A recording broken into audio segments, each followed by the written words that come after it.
Section 6. Feeling is healing. So after you do all the radical healing, realize that healing doesn't happen overnight.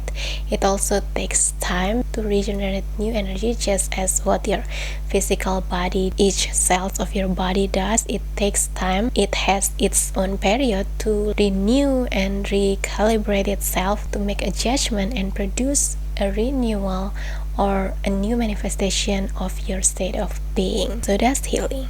So it's okay if after you do all of this session, sometimes you still need healing. Sometimes you still need to do repetitive affirmation. You feel called to do this, heal yourself deeper, to investigate yourself more. It's okay. Just follow your internal system. It's okay to explore your curiosity, to follow your intuition, especially that comes from your internal guide, because that's the message, surely a divine message through your mess. Healing is also associated with forgiveness. Forgiveness is actually freeing ourselves, and we cannot freeing others unless you first free yourselves. Another challenge after healing is that when we see others that has triggered us, the feeling of getting triggered might sometimes still. So it's okay if after healing you still feel triggered and you still feel like there's such an effort to rewrite or alchemize that triggers into wisdom, into a deeper version of love. So whether you do cord coding if you feel called to, or you set your own boundaries if you feel called, but the true forgiveness comes from forgive yourselves.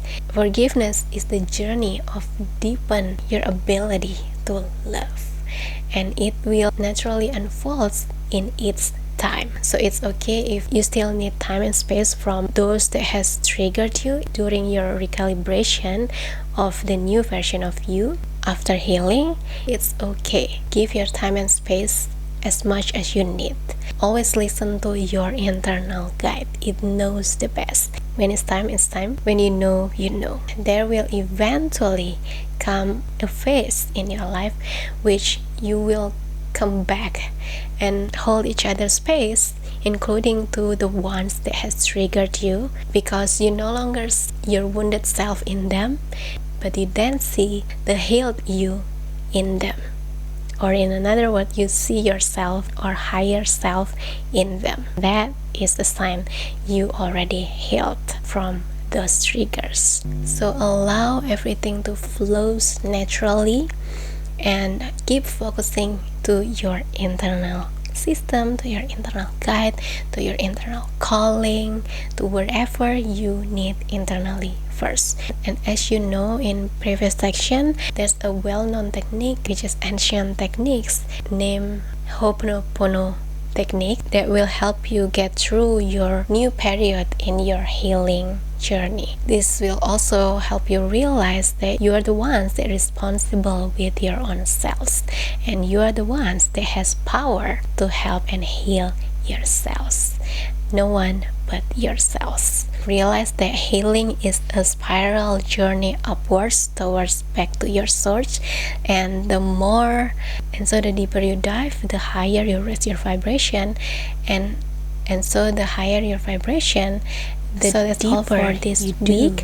I hope you needs. Eventually, the spear meets its core again and again. Thank you for being in this healing journey, and do the inner work for your highest good and the highest good of all. Know that higher selves are smiling and so proud of you in every stage that you are in your journey of being and becoming. I'm Cindy Acho. See you again in week 2. Yeah, you can even explore your own self-healing journey by your own self-inquiries. This is your course, so do as you please. Okay? Great. Thank you. I love you.